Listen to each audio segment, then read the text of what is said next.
오늘 하나님의 말씀은 열왕기상 18장 41절로 46절 단락입니다. 큰 비 소리라는 제목으로 하나님 말씀을 살펴봅니다.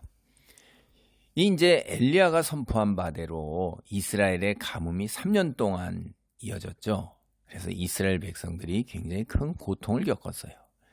아합 왕은 이 모든 일의 발단이 엘리야 때문이라고 생각을 하고 그를 잡아 죽이려 했습니다. 그러자 엘리야는 아합을 찾아가서 이스라엘의 가뭄이 임한 것은 아합과 아합의 집이 여호와 대신 바알과 아세라를 섬겼기 때문이라고 되받아쳤습니다. 그러면서 자신의 말이 옳은지 아합의 생각이 옳은지 한번 아합이 후원하는 바알과 아세라 선지자 그리고 자신하고 대결해보자.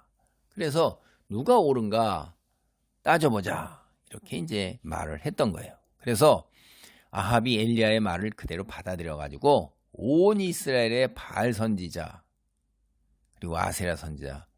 근데 아세라 선지자는 오지 않았어요. 여기 보면 바알 선지자 450명을 다 불러 모았어요.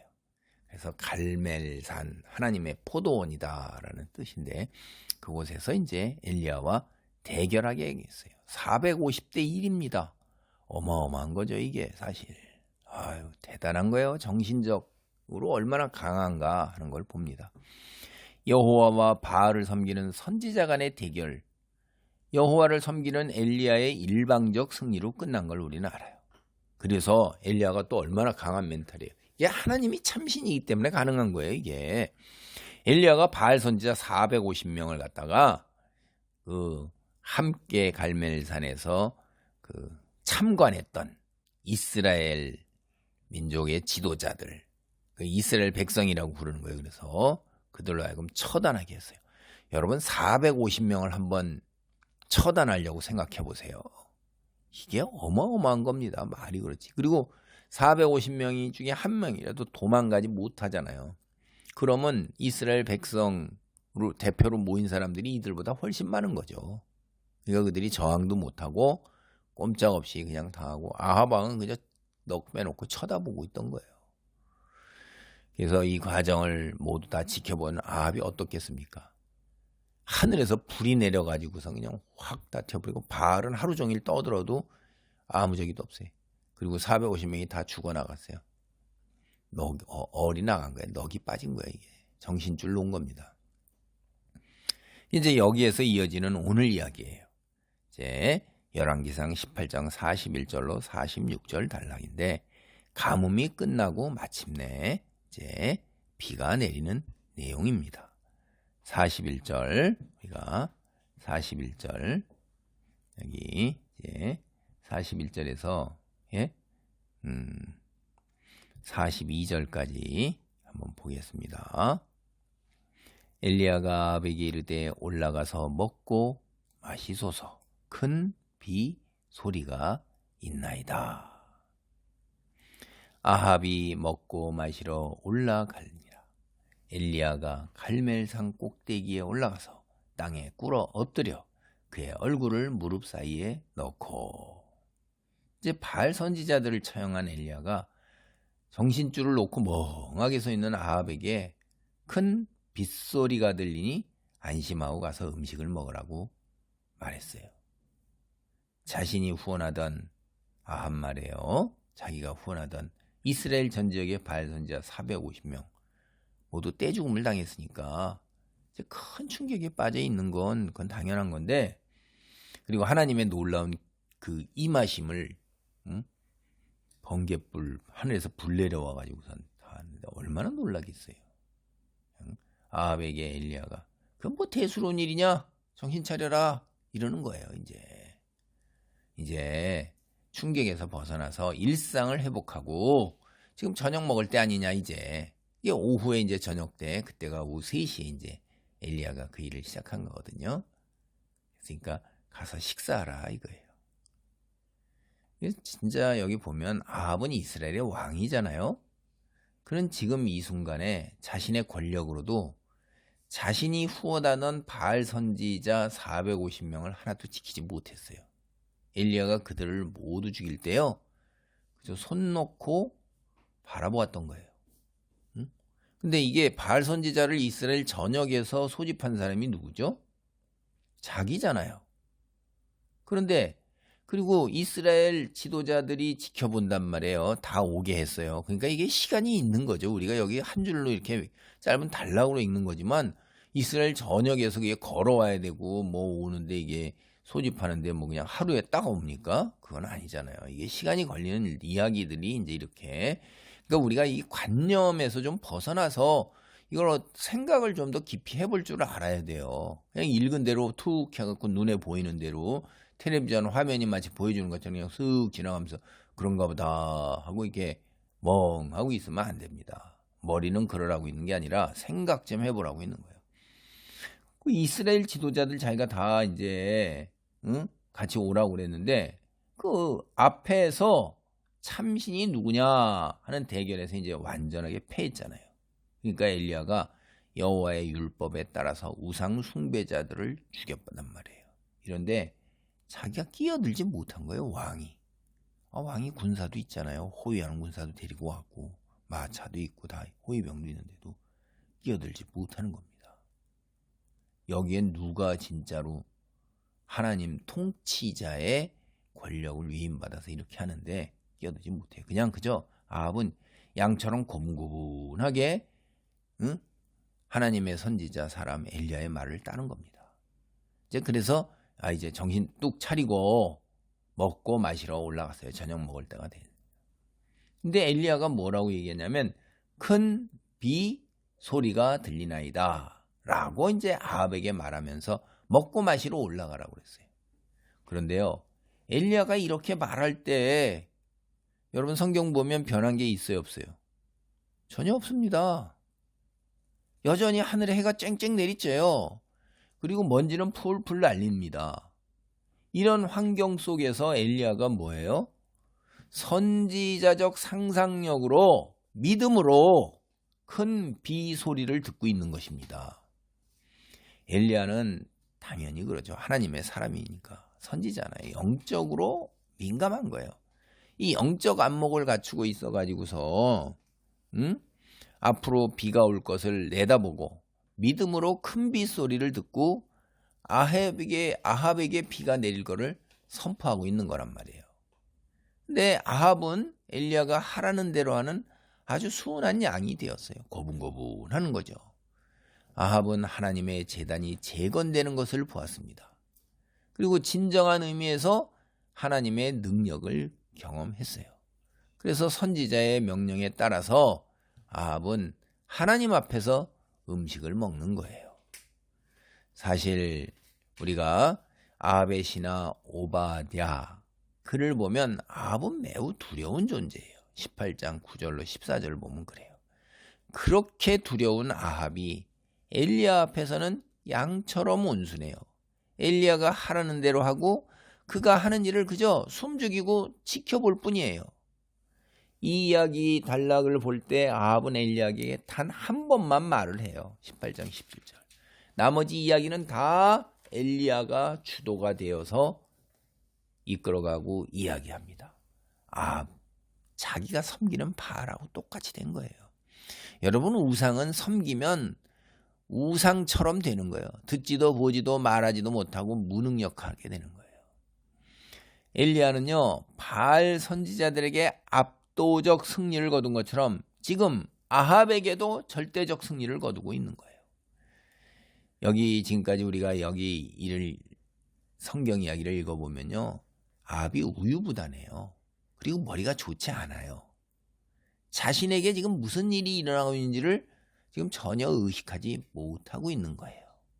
만약에 엘리야가 지금 자신의 눈앞에서 하고 있는 일이 어떤 의미를 지니고 있는 건가, 이걸 깨달았다면요, 그럼 결코 엘리야를 살려둘 수 없는 겁니다. 이게 여러분도 한번 생각을 해보세요.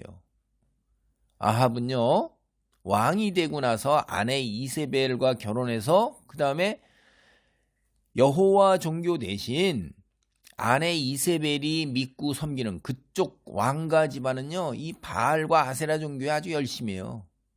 그 아주 그냥 국교예요, 거기가. 그런데 들어와서 이스라엘의 국교로 삼았다 이 말이에요.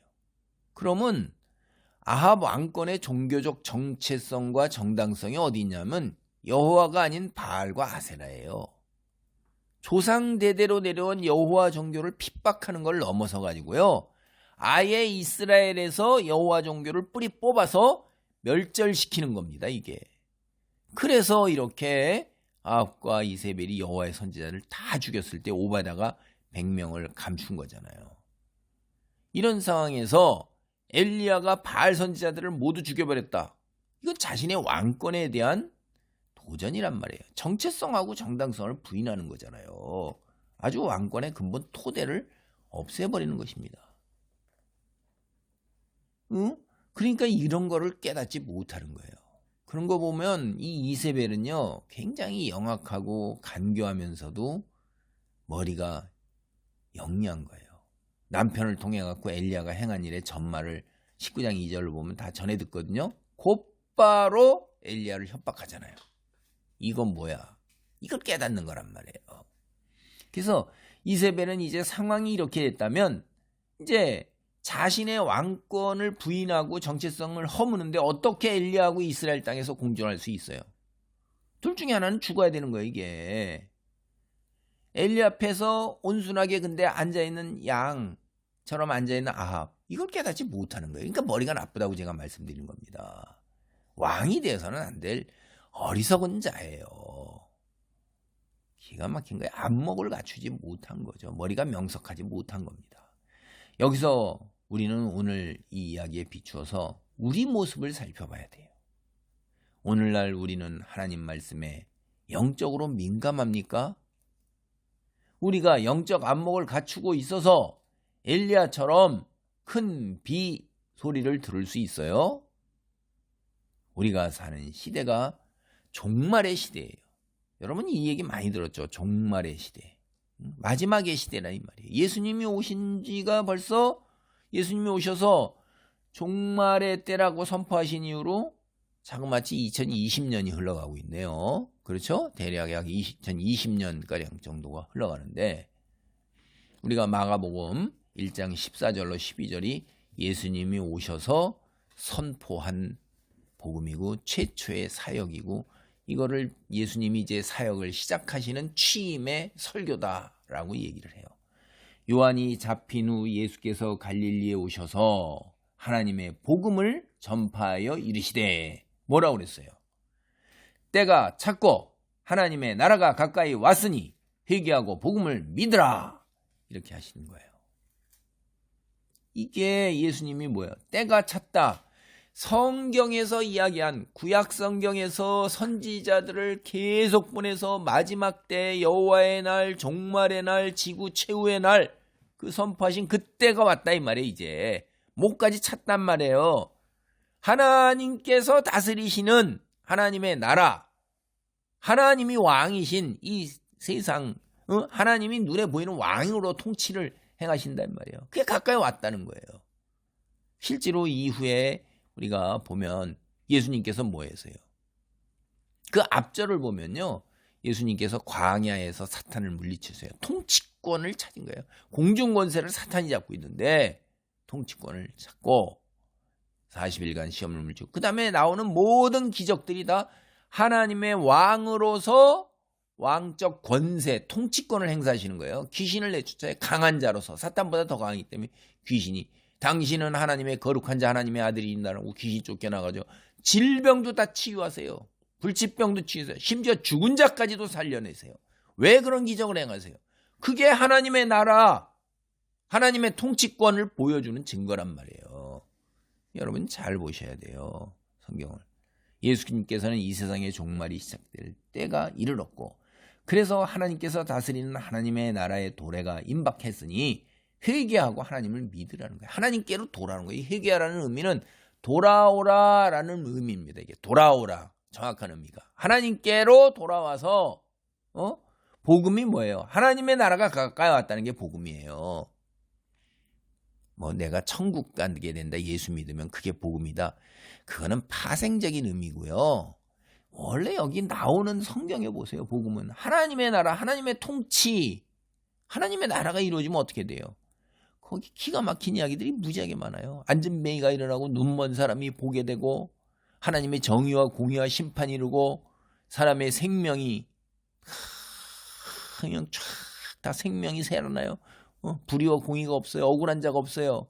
기가 막힌 거예요. 아주 살기 좋은 세상. 한마디로 천국이 되는 겁니다. 그게 가까이 왔다는 거예요, 이제. 그러니까 이런 예수님께서는 세상에 오신 게 바로 이런 복음을 선포하기 위해서 세상의 모든 사람들이 하나님께로 돌아오게 하기 위한 거예요. 우리 예수님께서 선포하신 복음의 진리를 보는 영적 안목을 갖추었습니까, 여러분? 그리고 종말이 오고 있는 소리를 여러분 들을 수 있으세요? 종말의 날에 나팔 소리가 울려요. 그걸 지금 미리 듣고 있습니까? 데살로니가전서 4장 16절 이렇게 되어 있습니다. 주께서 호령과 천사장의 소리와 하나님의 나팔 소리로 친히 하늘로부터 강림하시리니 그리스도 안에서 죽은 자들이 먼저 일어나고. 여러분, 이 종말의 날이 오는 소리, 이게 주의 호령 소리가 섞여 있어요.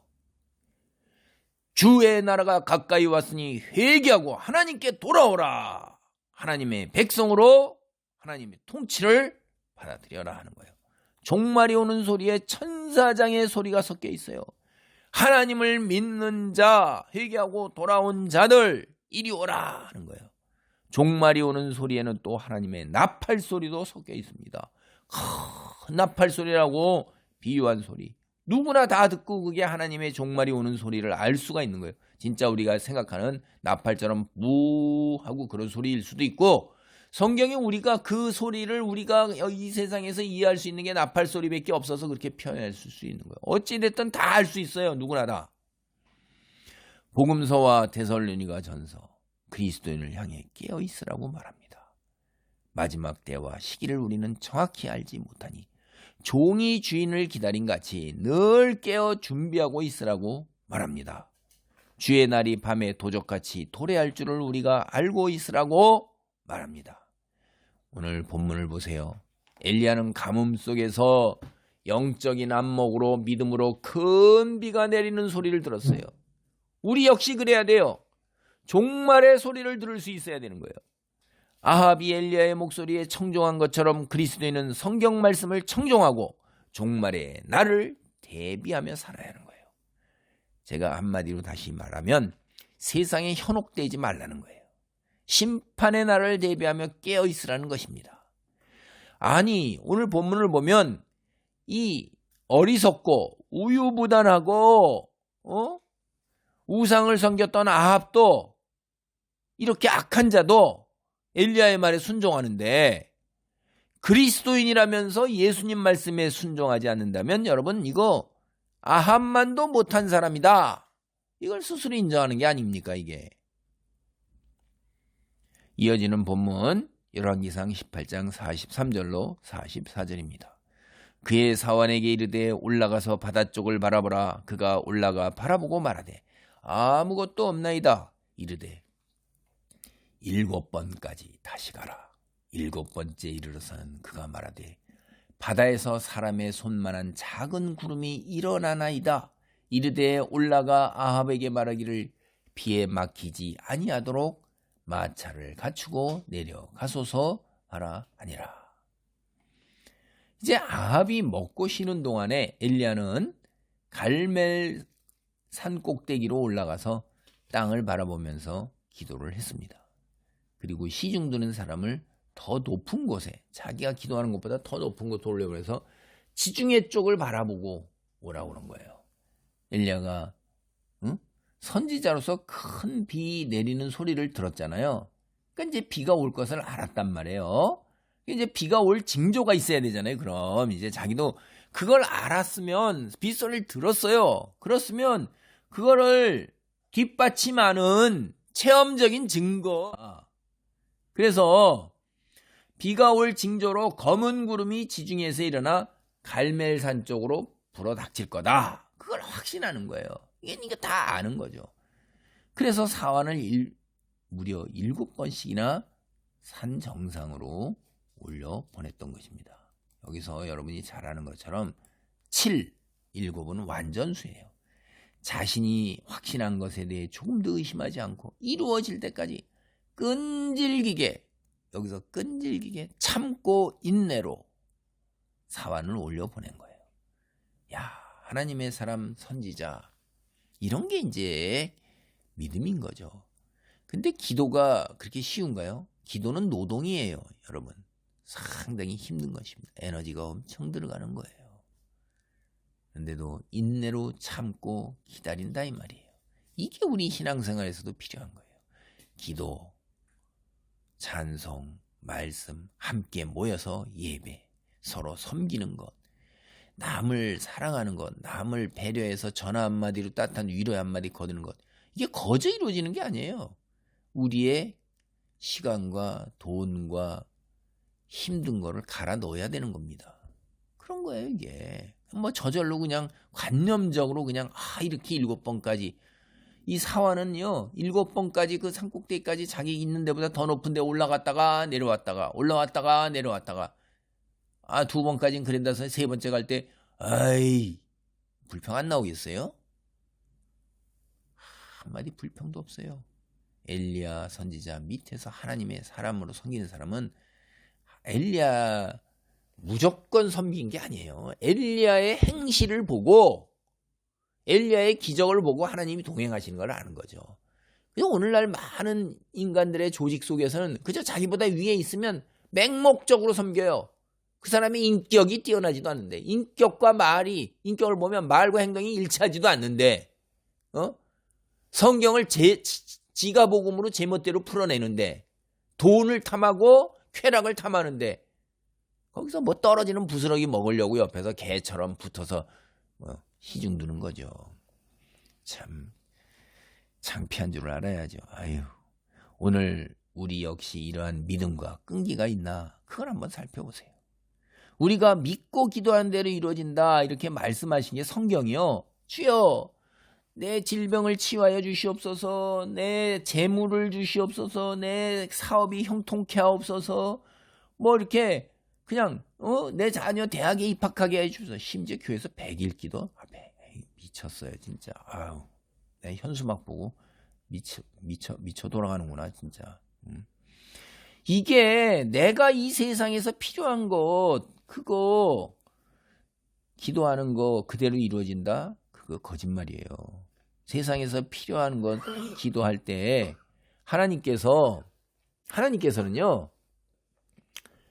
그 필요한 것들을 다 알고 계시고, 기도할 때 네가 기도한다고 해서 지성을 드렸다고 해서 준다, 그거 우리 샤머니즘에서 이루어지는 거예요. 주실 수도 있고 안 주실 수도 있는데 그건 더 모르죠. 하나님의 섭리와 뜻이 있으니까. 여기서 우리가 믿고 기도하는 것, 그거는 인류군을 위한 하나님의 일하심의 관점에서 바라봐야 하는 거예요. 성경을 그것만 똑 떼어다 놓고선 내가 믿고 끈질기 기도하면 우리 소원이 이루어진다. 여기 엘리야의 끈기가 뭐예요? 하나님의 일하심을 믿는 데 토대를 둔 거지, 내 소원을 이루어 주신 것이 확신의 근간이야. 그러니까 이걸 가지고 자꾸 우리도 믿고 이루어질 때까지 기도하면 하나님께서, 그리고 내가 믿음으로 받은 것 이미 알라, 너 받았습니다, 뭐 아파트 주시옵소서, 사업을 일으켜 주시옵소서, 건강을 주시옵소서, 받은 줄로 알라, 내 믿음이 부족하다, 그래서 내가 병이 안 낫고 사업이 일어나지 않고 경제적 파탄에서 일어나지 아니하고, 뭐 이거 다 사기꾼이에요. 사기꾼, 거짓말입니다. 하나님의 여기 엘리야의 일하심이 뭐예요? 하나님의 편에서 하나님의 일하심의 도구로 되는 거예요. 자꾸 자기 이 삶의 여정 속에서 자기의 것을 채우고 자신의 왕국을 세우려고 그래요. 사기꾼들. 거기에 그런 소리만 혹해가지고 싹 듣고, 그런 듣기 좋은 소리만 듣고 따라가는 여러분도 다 사기꾼의 대열에 서서 예수님이 말씀하신 바리새인들 보고, 위선자들아, 너도 천국에 들어가지 못하면서 남도 들어가지 못하도록 문을 막고 있느냐? 그 쫓아가는 사람이 여러분 그런 거예요. 사기꾼 쫓아가면 사기꾼하고 똑같은 그런 결과에 떨어지는 것입니다. 결과가. 하나님께서 우리를 인류 구원을 위한 일에 동참하게 하실 것이라는 믿음에서, 다시 말하면 우리를 하나님의 백성의 일원인 교회의 성도로 자라나서 세상에서 인류 구원을 위한 하나님의 사람으로 사용하실 것, 그걸 믿고 그걸 기도하는 거예요. 내가 어떻게 그런 어마어마한 일을 해요? 아니, 내 성품 내가 잘 알잖아요.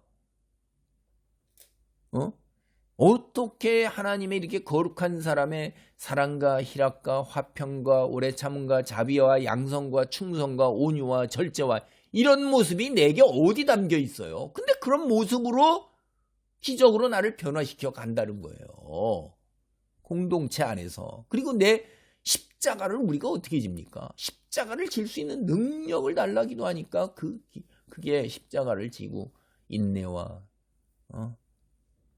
끈기 속에서 세상의 유혹에 안 넘어가면서, 그래서 때로 부족함과 연약함으로 종종 유혹에 넘어가기도 하고 때로 함정에 빠진다 할지라도 그래도 그 모습 속에서 망그러지고 상처받은 모습 속에서 한 걸음이라도 자꾸 이렇게 전진해서 하나님의 거룩한 모습 향해 나아갈 것이라는, 그걸 믿는 겁니다. 그걸 이루어 주신다는 거예요.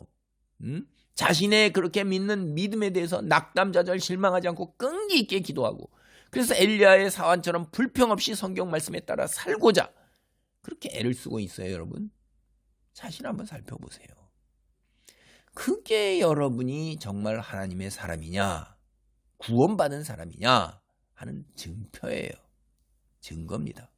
마침내 이제 사환이 7번째 갔다 오더니 사람의 손바닥만한 작은 구름이 떠오르고 있다고 말합니다. 성경에서 히브리어 원문을 보면 구름을 지칭하는 낱말이 여기가 우리가 흔히 보는 구름, 그거 아니라 비를 동반한 매우 어둡고 컴컴한 구름. 여름에 여러분 소나기 될 때 구름, 시커먼 구름 오죠? 이사야 5장 4절이나 사무엘하 23장 4절에 나오는 그런 단어예요. 그래서 엘리야가 이제 딱 보니까 이제 증거를 딱 얻었잖아요. 곧장 아합에게 비가 와서 길이 막히기 전에 갈멜산에서 내려가라고 전하라, 이렇게 사원에게 명령합니다. 사원의 말을 전해드리는 아합은, 여보세요, 이것도 그대로 순종하잖아요. 이게 중요한 거예요. 이게 아니, 해가 쨍쨍 나고 먼지가 풀풀 날리고 그러는데 무슨 소리냐, 이게 아니에요. 엘리야의 능력을 눈으로 보았잖아요. 체험이 굉장히 중요한 것입니다. 말씀의 토대를 둔 그다음에 체험, 말씀, 관념, 지식 가지고는 우리의 신앙이 유지되기가 어렵다 이 말이에요. 엘리야의 능력 눈으로 보았기 때문에 체험해서 양처럼 순순히 엘리야의 말을 따라 하산한 거예요. 아합이요, 비가 내려 이제 땅이 질퍽해지잖아요. 그럼 마차바퀴가 진흙 땅에 빠져서 오도 가도 못하는 신세예요.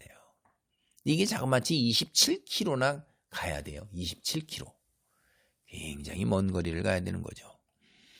아합처럼 여호와를 부인하고 바알과 아세라를 지지하고 숭배하는 자도 하나님의 선지자의 말씀을 순종하는 거, 이거 하나님을 직접 체험해서 그런 거예요.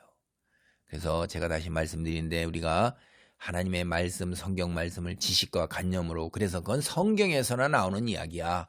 현실을 몰라도 내가 모르지. 정말 모르지. 제가 신학 공부할 때 많은 분들이 그런 얘기를 해요. 신학교에서 교수님들은 제대로 가르쳐줘요. 제가 보니까 다 정말로 바르게 가르치고 성경 말씀을 바르게 전하시더라고요. 그래서 그렇게 배웠는데 그렇게 배우고도 배우는 중에도 현실을 몰라서 그래. 저분들이 교회에 나가서 현실을 보면, 교회 문 열어놓고 놓으면 교회를 개척하면 누가 오나? 모르니까 현실과 타협하는 그 길을 자기를 정당화시켜요. 하나님이 죽은 하나님이죠. 그런 하나님을 못하러 믿고 못하러 그렇게 섬기려고 들어요. 그게 성경 이야기하고 자기가 믿는 거하고 괴리되어 있어요. 머리로 성경은 지식이에요, 그냥. 그리고 그거는 성경 이야기지 현실 속에서 안 일어난다는 거죠. 성경이 안 일어나는 이야기면 우리가 무엇하러 믿습니까? 하나님이 옛날의 하나님과 오늘날 하나님이 다른가요? 우리는요, 성경에 일어나는 아주 손쉬운 게 방언이잖아요. 때로 하나님께서는 기적도, 때로는 죽은 자도 이렇게 세우세요. 때로는 굶주린 자도 먹이시기도 해요. 그건 이제 하나님께서 경우에 따라서 하시는 거죠. 그건 우리는 모르죠. 그런 경우가 언제 일어날지를. 그러나 이제 제가 본 체험으로는 보면 하나님 말씀을 가지고 있지 못한 특별 계시를 가지고 있지 못한 그 원시 부족들에게서 오지 속에서 이런 선교사들에 의해서 많은 기적들이 예수님 당대에 그런 놀라운 기적들이 있습니다. 그리고 우리도 성령으로 영적 안목이 열려서 하나님을 믿는 거지 그 우리 능력으로 못 믿어요. 제 주변에 많은 사람들 성경 얘기, 하나님 얘기, 예수님 얘기하면요 웃어요 그냥. 그걸 믿는가? 이성이 있는가? 참, 근데 누가 정말로 이성을 가지고 있는 건지 참 논리적으로 따져보면 당연한 얘기인데 아직도 하나님의 그 손길을 자기의 삶의 여정에서 체험하지 못했다면 기도하세요. 꾸준하게 기도하세요. 꾸준하게 하나님, 제가 하나님을 정말로 믿고 싶습니다. 만나고 싶습니다. 하나님의 손길을 느끼고 싶습니다. 살아계심을 하나님 제게 손을 내밀어 주시옵소서. 매일 기도하세요. 아침 저녁으로 이거 지금 30초도 안 걸리잖아요. 해보세요. 인류 구원을 위한 하나님의 일하심에 동참하는 가운데 우리는 하나님의 손길을 더욱더 느낄 수 있어요. 아주 세밀하게 느낄 수 있어요. 제 경험으로는 사소한 일에서도 다 벌어집니다. 어떤 경우에 제 옆에서 있는 저희 집사람들은 생각만 해도 그게 이루어진대요. 너무 두렵대요. 기도 올리지 않고 생각만 했는데도 그런 거 선한 것으로 채우시는 자꾸 반복해서 체험하기 때문에 하나님을 떠날 수가 없는 거예요. 그래서 우리의 믿음이 탄탄해져야 돼요. 그 무엇에도, 돈에도, 압제에도, 병에도, 그리고 쾌락으로 다가오는 것에도 흔들리지 않는 거예요. 이렇게 견고해져야 돼요. 종말의 때가 다가올수록 어둠의 세력은 엄청나게 기승을 부릴 거예요. 사탄은 우리 믿음을 뿌리채 흔들기 위해서 온갖 유혹을 해요. 하나님과 동행한 아담도 넘어갔어요. 사탄은 그렇게 교모하고 능력이 있어요. 이 세상에 하나님의 사람으로 거룩한 빛을 바라는 삶의 여정에서 하나님의 손길을 느끼고 체험해야 믿음이 견고해지는 거예요. 그리고 사탄의 온갖 거짓 선전선동을 분별할 수 있어야 돼요. 그래서 사탄의 유혹과 함정에 빠지지 않을 수 있어야 되는 것입니다. 울부짖는 사자처럼 영혼 사냥을 위해서 그것도 하나님을 알고 믿는 자들을 향해서 쫓아다닌다 이 말이에요. 열왕기상 18장 45절로 46절입니다. 조금 후에 구름과 바람이 일어나서 하늘이 캄캄해지며 큰 비가 내리는지라. 아합이 마차를 타고 이스라엘로 가니 여호와의 능력이 엘리야에게 임함에 그가 허리를 동이고 이스라엘로 들어가는 곳까지 아합 앞에서 달려갔더라.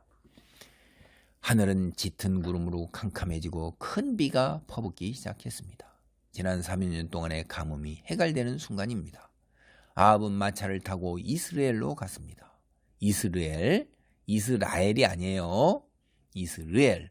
하나님께서 파종하셨다. 그런 뜻이에요. 이게 지중해 연안 바닷가에서부터 이제 팔레스타인 중부를 가로질러서 요단강에 이르는 골짜기 평원의 동쪽 끝이에요. 이게 다. 서남쪽 끝에는 무깃도 산이 있어요. 이스라엘은 물이 많고 비옥한 벌판이 있어요. 그리고 시리아와 이쪽으로 아프리카 쪽으로는 애굽사에 위치한 큰 길에 위치했어요. 그리고 이거는 12지파 중에서 이사갈 지파입니다. 그래서 이 이스라엘은 그 이사갈 지파의 또 성읍이죠. 교통과 전략의 요충지예요. 그러니까 역사적 충돌이 엄청나게 끊이지 않은 거죠. 그리고 뒤에 나오는 우리 열왕기하 21장 1절을 보면 여기에 나봇의 포도원이 있었던 곳이에요. 나봇. 요람, 이세벨이 살해당한 곳이에요. 열왕기하 2장 24절로 35절 나중에 봅니다. 사도 요한에 의해서 세계 최후의 격전장으로 예언된 아마겟돈, 그게 바로 이 지역입니다. 아마겟돈, 무깃도의 산이다 라는 걸 번역할 때 아마겟돈 이렇게 번역이 된 겁니다. 여기서 이제 아합과 이스라엘 백성들은 이 순간까지 자신들이 삶에서 누린 평안과 풍요로움, 여호와께로부터 비롯된 것이구나 라는 거 아니에요. 그걸 알아야 돼요. 왜냐하면 엘리야와 바알에 대해서 바알은 무기력한 신이라는 게 드러났죠. 가짜란 말이에요 이게. 보다 정확하게 말하면 사실 바알은 존재하지도 않아요. 인간이 상상력으로 만들어낸 신이에요. 그게 확실하게 드러났잖아요. 이런 사실이 엘리야와 바알의 대결에서 피를 내려달라는 엘리야의 기도에 여호와께서 순식간에 응답하셨어요. 그리고 큰 비가 내려서 가뭄이 해갈돼요. 그러니까 이 이상 더 큰 증거가 어디 있어요? 뚜렷한 증거가. 여러분, 인간의 생명은 오직 여호와 하나님께 달려 있습니다. 안타깝게도 이어지는 성경 이야기를 보면 아합은 이런 기적을 경험하고도 결코 자신의 그 안목, 가치관, 인생관이 바뀌지가 않아요. 다시 한번 말씀드리지만 제가 자꾸 여러 차례 말씀드렸어요. 기적은 순간적으로 사람의 관심을 끌 수는 있어요. 사람을 바꾸지 못합니다. 말씀이 토대가 되지가 않아서 그런 거예요. 이러한 사실은 복음서에서도 우리는 누누하게 확인할 수 있어요. 복음서를 읽어보면요, 예수님께서 귀신 쫓아내시죠. 나병을 비롯한 불치병도 고치시죠. 오병이어나 칠병이의 기적도 내시죠. 심지어 해당장 야이로의 딸도 살리시죠. 이거 정말 여러분, 이게 성경의 이야기를 써놓으면 다 써놓지도 못해요. 감당이 안 되는 거예요. 그런데도 성경을 보면요, 복음서를 보면 또 다른 기적을 요구해요. 이 종교 지도자들이. 그러면서 예수님을 죽음으로 내몰잖아요. 이게 기적의 한계예요. 기적은 하나님 말씀에 토대를 둔 믿음을 확고하게 하는 데는 유용하지만 기적을 보고 믿지는 못한단 말이에요. 사람을 바꾸는 것은 오직 하나님의 은혜입니다. 하나님 말씀을 볼 수 있어야 돼요. 눈이 열려야 되는 거예요. 하나님 말씀을 들을 수 있는 귀가 있어야 돼요. 하나님 말씀을 그리하여 믿고 순종하는 부드러운 마음이 돼야 되는 거예요. 요약하면 말씀에 토대를 둔 확고한 믿음을 지녀야 그때 이제 사람이 바뀝니다. 오늘 말씀을 정리합니다. 예수님의 복음 선포는 이미 2000여 년 전에 이루어졌습니다. 하나님께서는 모든 사람들에게 회개하고 하나님께 돌아오라고 기회를 주고 계셔요. 하나님을 믿을 것인가 아닌가 선택은 각 사람의 자유예요. 그런데 우리는 특별히 하나님의 은혜로 먼저 복음을 듣고 믿어 하나님의 백성이 되었어요. 이제 하나님의 인류 구원의 역사는 최종적 절정을 향하여 치닫고 있음을 여러분은 바라볼 수 있어야 돼요. 먼저 믿은 자로서 종말의 징조를 깨닫고, 다시 말해 종말에 오는 소리, 엘리야가 믿음으로 들었던 그 큰 빗소리를 들을 수 있어야 하는 거예요. 그러면 항상 최후 종말을 대비하는, 다시 말해 깨어있는 그리스도인으로 살아가려고 단호하게 결단과 선택을 해야 되는 거예요. 세상은요, 황금 만능주의, 쾌락주의로 우리를 유혹을 해요. 세상의 것들을 목표로 해서 살아가는 사람, 성공하는 사람, 그것이 성공인 것처럼 보여요. 여러분, 하나님의 백성은 하나님 말씀에 순종하는 삶을 우선으로 선택하는 거예요. 그게 믿음의 사람이에요. 그런 사람이 되기를 바랍니다. 아멘. 할렐루야. 아버지 하나님 감사합니다. 종말의 때에 종말이 다가오는 소리를 듣고 호령소리와 천사장의 호령소리, 나팔소리, 아버지 이걸 듣고 종말에 대비해서 하나님 사람으로 거룩한 삶의 여정을 걸어갈 수 있도록 도우소서. 나를 택하여 세우신 그 놀라운 은혜와 축복이 무엇인지를 바르게 깨닫고 하나님의 거룩한 삶의 모습으로 온 세상에 하나님의 사랑과 축복과 은혜를 드러내게 하옵소서. 세상에 필요한 그것들에 눈이 가려서 그것들을 붙들고 씨름하면서 그저 천국에 가는 것이 당연히 주어진 천국에 가는 것, 그것이 믿음인 줄 알고 아버지 하나님의 어리석음, 이런 안목도 열리지 않는 아버지 낮은 믿음, 연약한 믿음, 부족한 믿음 혹은 배도하는 믿음 자리에 있지 않도록 하나님 붙들어 주옵소서. 주님 홀로 영광 받으시기를 바라오며 예수님 이름으로 기도하옵나이다. 아멘.